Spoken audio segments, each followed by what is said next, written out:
Hello and welcome to this year's annual Mason Scale Awards show, where I look at all the games that I've covered this year and start handing out awards for specific categories for a bit of fun really.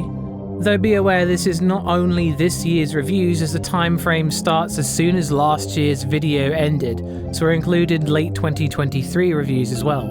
Everything from Dead Space Remake to yesterday's video, which should have been Silent Hill 2 Remake. What I'm not including are the few Patreon written reviews simply because they've not been seen very much. There's 5 nominees, usually, per category, but take even a nomination as high praise. We're opening up shop once again with Most Frightening Antagonist. Like last year, there are rules to each category. For this one, the antagonists have to follow you around and terrorize you as you play, or at least crop up enough to be a recurring character, not just cutscenes and scripted events. Several got excluded in this, but we're left with the Ghost from Night Security, Charles from Choo Choo Charles, H.H. Holmes from The Devil in Me, The Wandering Spirit from Home Sweet Home, and Pyramid Head from Silent Hill 2 Remake. Whilst this seems like a foregone conclusion, let's really look at the others. Charles from Choo Choo Charles has the look, but mostly just exists as an annoyance, though it is fun to shoot him. The Ghosts from Night Security only appear a few times and gets major points for appearance alone, with that high contrast face being really freaky to see watching you from behind a door. H.H. Holmes is usually only frightening in the way that he's relentless in his pursuit, but it's down to quick time events and choices to really how powerful he is. And the Wandering Spirit is gross, pitiful, and deadly in the stealth sections you spend your time in, but ultimately at the end of the day, Pyramid Head is Pyramid Head, this overtly powerful nightmare creature that has symbolic representation on top of his new and intimidating boss fight. Really, pitting one of the most famous and horrifying creatures of all time against the others seems a bit unfair, but limiting myself to what was available this year, and this is all we really have. To rank them, I'd probably go number 1, Pyramid Head, number 2, The Wandering Spirit, number 3, H.H. Holmes, number 4, The Ghost Girl, and number 5, Charles.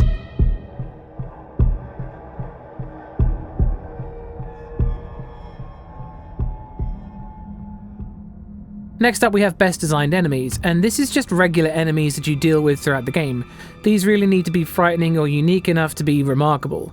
There's 2 honourable mentions for this one, with Cover Your Eyes having some unique enemy designs for an RPG Maker horror game, and Chorus of Carcosa for that imitating statue that follows you around.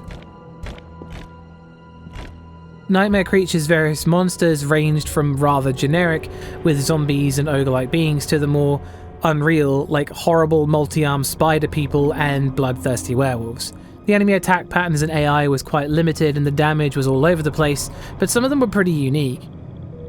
The necromorphs didn't really change from the original game, and that's far from a complaint. They're still really well designed, being these horrifying mutated humans twisted beyond all recognition. Lunacid's enemies are some typical RPG style things, that usually with an additional twist. Not to say that all of these are meant to be terrifying, but most of them are really unique. Still Wakes the Deep has some bizarre enemies with little tendrils that they drag themselves around with, but they also had some minor AI problems that really lets them down. And Silent Hill 2 Remake has its iconic nurses, mannequins, and lying figures. Unlike the last category, I'm not going to say just because they're iconic that Silent Hill 2 enemies are inherently the best, mostly because of the frequency at which the same 3 varieties of enemies are used within the Silent Hill 2 Remake. It's just a bit too repetitive. Dead Space Remake's enemies and the motion of killing them for me just edges them out as superior in both the variety and design. To rank them again, we have number 1, Dead Space Necromorphs, number 2, Silent Hill Remake's enemies, number 3, Still Wakes the Deep's creatures, number 4, Nightmare Creatures enemies, and number 5, Lunacid's entities. Now we have Best Atmosphere. For this category I gave people on Discord the vote, but I'm also going to be throwing in what I would have gone for if I'd voted for it as well. I also gave them a few more choices for this one, just because there was a lot of really great atmospheric games this year. Returning yet again is the Silent Hill 2 remake that capitalizes on its enhanced graphics and level design, along with the original soundtrack and story to provide that hazy, dreamlike feel that turns rapidly into a nightmare.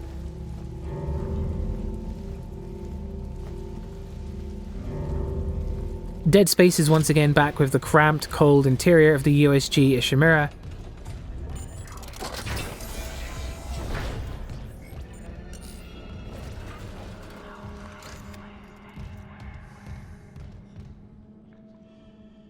Welcome to Kowloon has the mind-bending streets of the walled city of Kowloon and that feeling of being watched.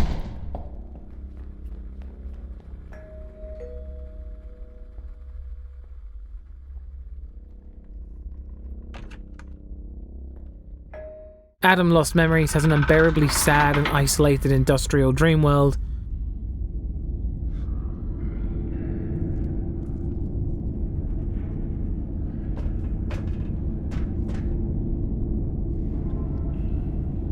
Conscript has the backing of World War I to paint its nightmare onto the canvas with a top-down perspective.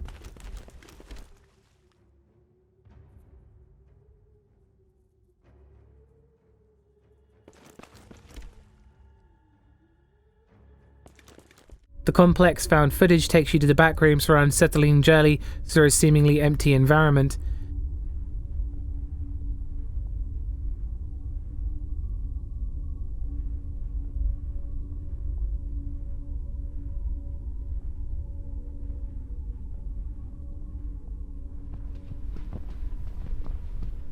And Forbidden Siren has its warped nightmare of foggy environments on old worn-down Japanese houses.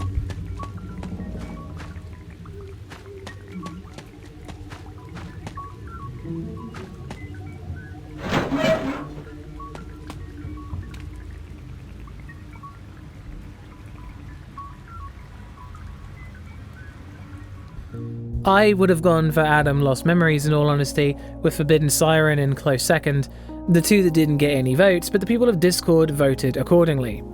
With one vote each, in joint third brings us the complex found footage and Dead Space remake. In second place with 3 votes is Conscript, and in first place with 5 votes is the Silent Hill 2 remake.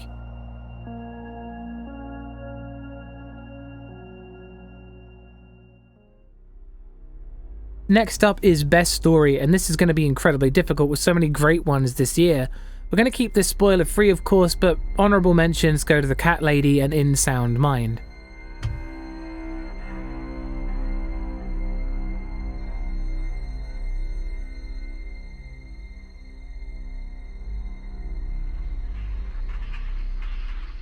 Lots of psychological horror in the list this time, with once again Silent Hill 2 remake in the list since it's based on one of the best psychological horror stories ever told, but in there too is Silent Hill Shattered Memories, also probably one of the best psychological horror stories out there. Fran Bow is also in the list with a wired and wild story of the poor young girl, Angie Weather's desperate tale of reclaiming a life that's ending in Burnhouse Lane, and finally the murky and weird story of Alan Wake 2. This one was really hard. They're all really excellent, but I'm giving the award to Alan Wake 2 with its prophetic writing and Alan's story that has yet to come, the gripping tales of Alex Casey, as well as the fantastic main story of Alan and Saga. There was so much to digest in it. Ranking them is challenging, but here we go. Number 1, Alan Wake 2. Number 2, Burnhouse Lane. Number 3, the Silent Hill 2 remake. Number 4, Silent Hill Shattered Memories. And number 5, Fran Bow. It's not a loop, it's a spiral, huh? Up next is Best Sound Design, and unsurprisingly, the Silent Hill 2 and Dead Space remakes are both here again with their really deep, immersive sounds, along with the harrowing isolation of Adam Lost Memories, the surprisingly well-done effects of You Will Die Here Tonight, and the frankly incredible voice acting and sound effects from Still Wakes the Deep. Cuz, you alright? Jesus, you look terrible. Do not go down those fucking stairs. What the hell is going on? Trots. I think it was trots. No, it's just fucking horrible, whatever it is. Just stay in here and keep quiet. Did you get to the lifeboats? Yeah. Fuck knows if they ever work, but they definitely don't fucking work now. I had a wee chat with Rennick about it while I was out there. How did that go? Badly. The cunt still reckons we should get to the bird. You think? You got a better idea? Cuz, mate, I'm not going to make it over the deck. I'm not feeling so good, pal. I think I need my insulin. What? You're fucking kidding, Roy. Now? Oh, I'm sorry to inconvenience you, Mr. Bloody Fit and Healthy. I tell you what, I'll have a little chat with my pancreas, shall I, and tell it to pull its socks up. Right, all right, fuck's sake.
Clearance confirmed.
This one is hard to judge since some of them did really well in different aspects of the sound design, with Adam Lost Memories excelling in reverb and directional audio, Still Wakes the Deep pretty much being unparalleled in its voice acting, and Dead Space having a frankly incredible attention to detail when it comes to sound effects and immersion.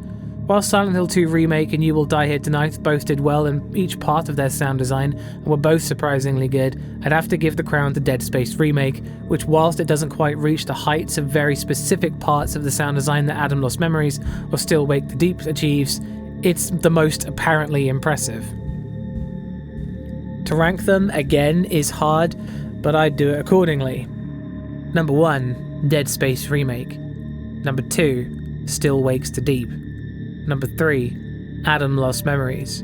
Number 4, Silent Hill Remake. And number 5, You Will Die Here Tonight. Best soundtrack. Last year I let the pieces play themselves, and this year I'm going to do the same, choosing what I think are the best tracks to represent the soundtracks of each game.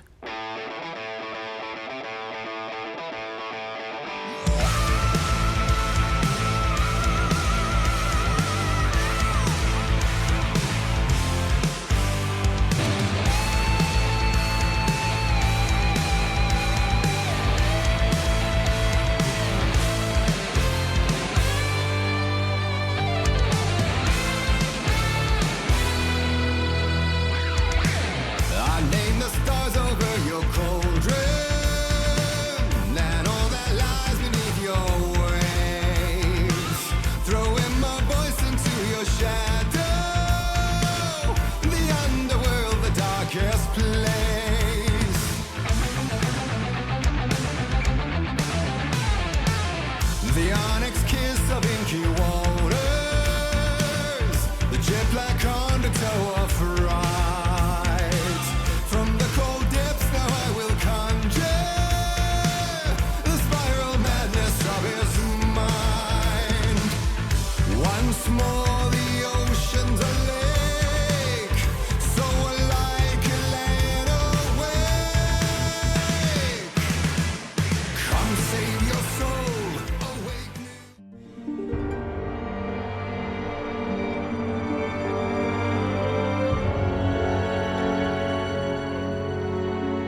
The soundtracks this time around are incredibly hard to compare, but Alan Wake 2's soundtrack takes the edge due to how deep the soundtrack plays into the story and how parts of it affect the gameplay.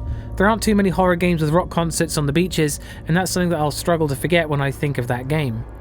Ranking them is impossible, but the quality of these soundtracks speak for themselves. Most awesome gore. The gore of the games covered this year has been a little few and far between. This category is just about the game where the gore impressed me the most. Once again, we've got the Dead Space remake, which is cropping up a hell of a lot in these categories, with its frankly horrific slaying of the necromorphs.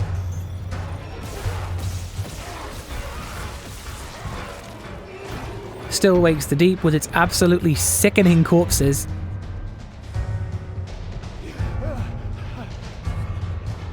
The Devil in Me with its realistic death scenes.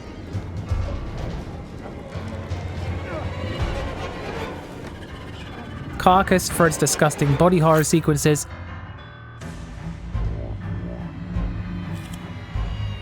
And Frambeau for its bloody psychological torment. Really, this is another very close one between two, but yet again, the Dead Space remake has eked out a potential challenger, with Still Wakes the Deep doing really well in a very specific thing, but Dead Space just doing better overall. To rank them, I'd choose number 1, Dead Space remake, number 2, Still Wakes the Deep, number 3, Frambeau, number 4, Carcass, and number 5, The Devil in Me.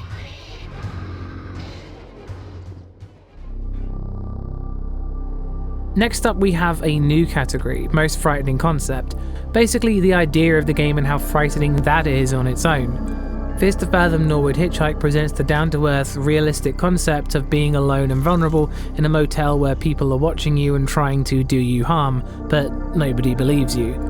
Frambeau with its 1930s mental health treatments and experimental drugs given to a 10-year-old girl. Burnhouse Lane presents the player with the character who'd been diagnosed with a terminal illness and must make hard choices to save themselves. Voyager 19 presents the chilling tale of an astronaut stuck inside a ship and forced to survey the stars in a slowly deteriorating spaceship. And Alan Wake 2 has the concepts of predetermination and a shape-shifting world where someone else pulls the strings. Whilst there are some excellent ones in there and choosing them is extremely subjective, I'd have to give it to Voyager 19 for the harrowing idea of being so incredibly isolated in the depths of space and left with limited ways to interact with the galaxy. Nobody to call to help when you start seeing strange things appearing on the screen that's slowly getting distorted with space radiation. To rank them again, we've got number 1, Voyager 19, number 2, Frambeau, number 3, Burnhouse Lane, number 4, Alan Wake 2, and number 5, Fears to Fathom Nor Would Hitchhike.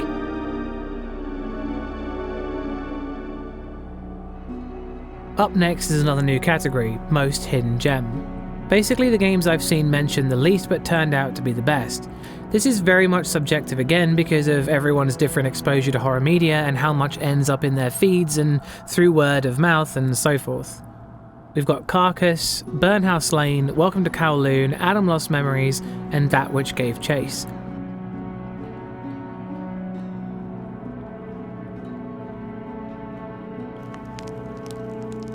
And whilst literally all of these are really, really good, the award goes to Adam Lost Memories for really coming out of nowhere from a developer with no other games that made an experience so profound that you don't even need to fully understand it to appreciate what's going on. Truly one of the best and most surprising games I've played this year. Instead of ranking these, I'm just going to recommend all of them.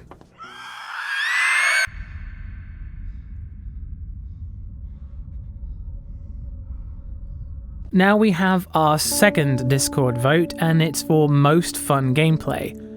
Really, horror games are not commonly associated with fun, but that doesn't stop many of them from managing to scare and also be fun to play.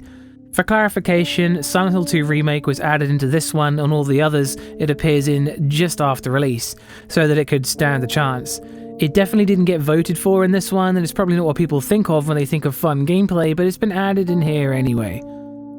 Also in fun gameplay was Silent Hill 2 Remake's Nemesis, the Dead Space Remake, Lethal Company, Crow Country, and Lunacid. The Discord voters were pretty one-sided here, with Lethal Company getting a single vote and Dead Space Remake taking 4 of them. I would have gone for either Lunacid or Lethal Company, but it's the word of the voters here, and the voters said Dead Space Remake is pretty fun, and I have to agree. Last year I had a whole category of multiplayer games, but this year, due to a drought of frankly interesting multiplayer horror that I ended up playing, there were several that I played for written reviews on Patreon like Fear Therapy and Haunted Investigation, but none of them really compare to the game that not only really nails horror, but also inadvertent comedy, and that's Lethal Company, which I still play now and then and is still really, really good. It gets an award by default, but there's no real category due to so little competition. Maybe next year.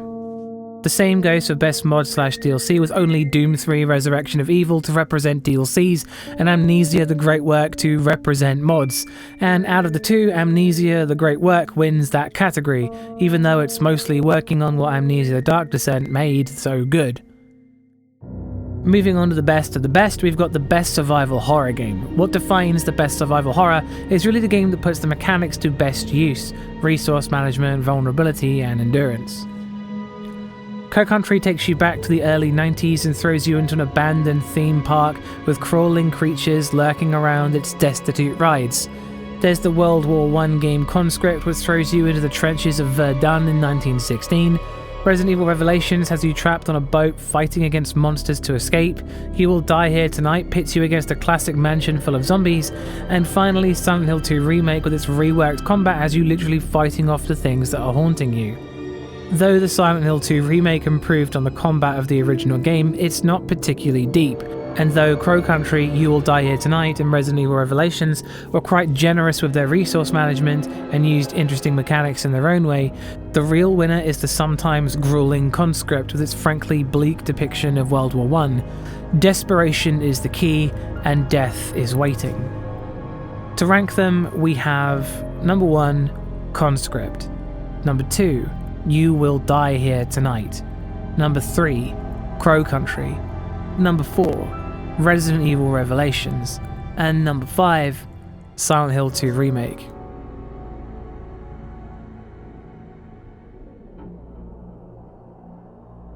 Next up is Best Psychological Horror Game. With so many unique ones this year, it's been pretty hard to really choose a standout one.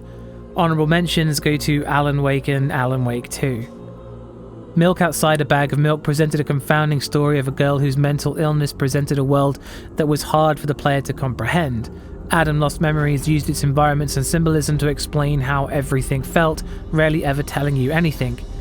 Fran Bow was up for debate what was even happening, with so much doubt cast onto what you really experienced and how much of the trauma Fran had endured. Silent Hill Shattered Memories used psychological profiling to paint a picture of yourself put onto the role of Harry Mason, and once again, Silent Hill 2 Remake is here to remind us that it was running long before some were walking. Once again, despite there being some really tough competition here, Silent Hill 2's story is really the gold standard for psychological horror, and whilst the remake only capitalizes on some of what the original game achieved, it's still incredibly good. To rank them again, number 1, Silent Hill 2 Remake. Number 2, Adam Lost Memories. Number 3, Silent Hill Shattered Memories. Number 4, Milk Outside a Bag of Milk. And number 5, Fran Bow.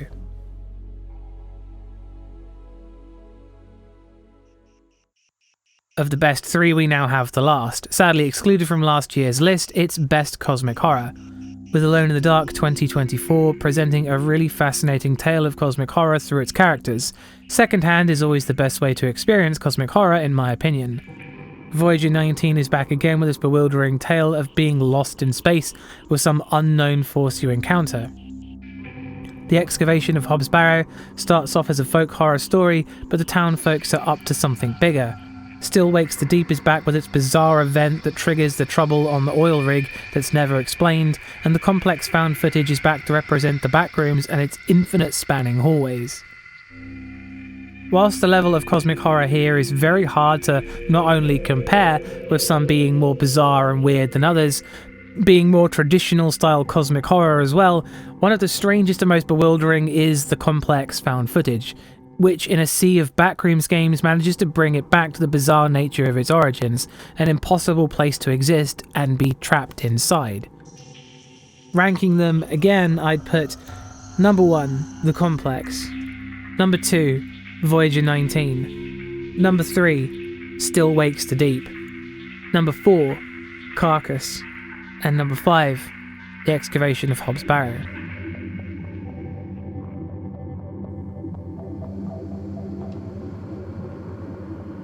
Now it's time for our final category, which is Scariest Game, and the voters are back for their final category.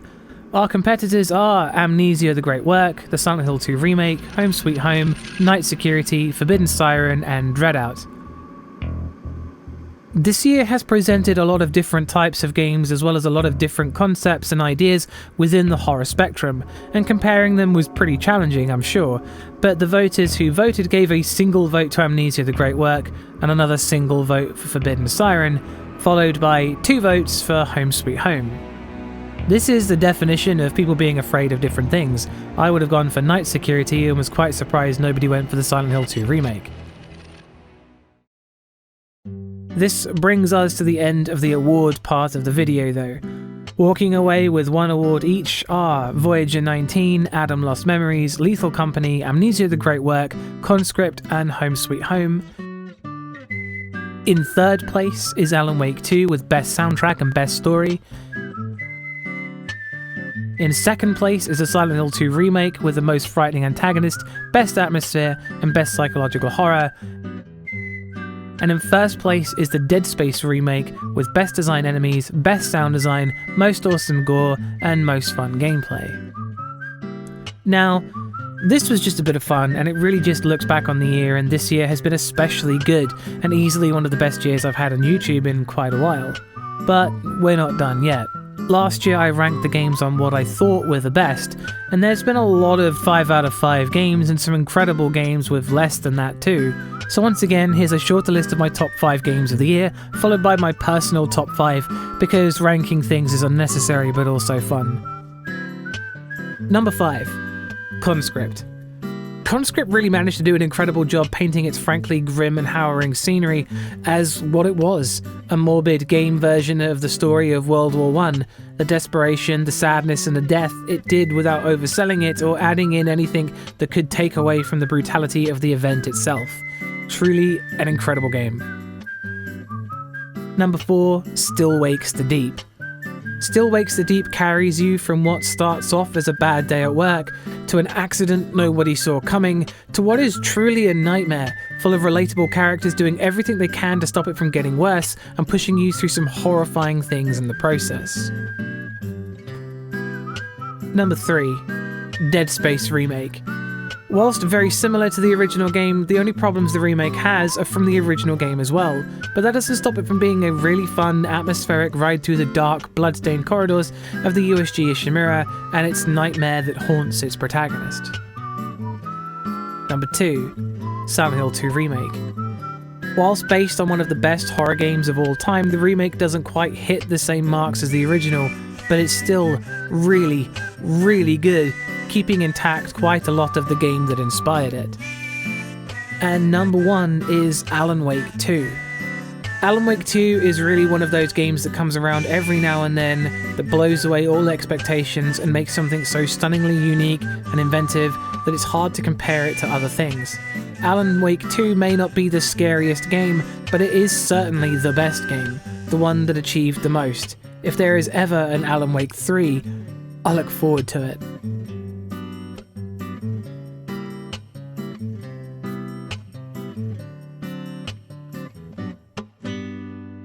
And now the last thing, my personal list of favourite games.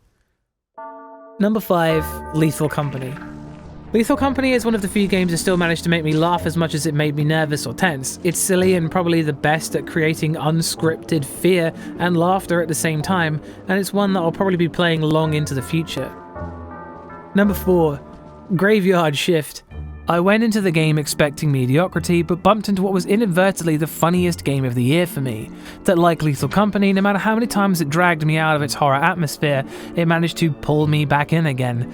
Actually, the single game to ever make me really wonder about my own standpoint on atmosphere in horror games. Number 3, Crow Country. Crow Country was just a good time. From its characters to its atmosphere and dialogue, it was just really fun to play. Number 2, Lunacid. Lunacid was a game I was already playing and really enjoying when my friend told me it was a horror game, and I was definitely feeling it, but I didn't see the game really stated anywhere. And because of how some commenters get upset over things that are not strictly horror games, like Bloodborne per se, I didn't start off recording. Luckily, I fixed that. Number 1, Burnhouse Lane. Easily the game that surprised me the most. A profound journey of self-discovery that left me absolutely blown away when I finished it, and really put on me some of the most intense choices in a video game ever, with stakes so personally high that making those decisions was really hard. Burnhouse Lane is easily my favourite game of the year. It is a bit sad there's no overlaps this year, and I definitely did have fun with some of the games in the critical list, but as I said earlier, fun and horror doesn't always mix for everybody. To wrap things up, I just want to state that this has easily been the best year on YouTube that I've ever had. I've made some of my best videos, I've branched out in ways that I didn't think I could, and achieved more in this year than any other. I'm a voice actor and writer in a video game now, which is incredible, and I want to thank everyone for watching my content because making videos is something that I really enjoy doing. But having people there eager and willing to watch them is something that I never actually expected. Throughout the years over various things, it's been hard to hear people tell me that something that I've made is good, only for me to watch it fade into obscurity. But this is the first time I've started to take it all seriously, because the numbers speak for themselves. People do like it, and that is still shocking and humbling to realise. So seriously, thank you for watching. And now a big special thank you to the patrons who have supported me, both old and new. I thank you sincerely for the support that you give.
Finally, there's only going to be 2 videos coming out during November for games that the game developers have sent me. But otherwise, I'm going to be taking time off making videos to have a bit of a break and instead work on things around the channel and the Patreon, the Discord and the Steam Curators page. I'll be back in December properly and hope to see everyone there. Peace.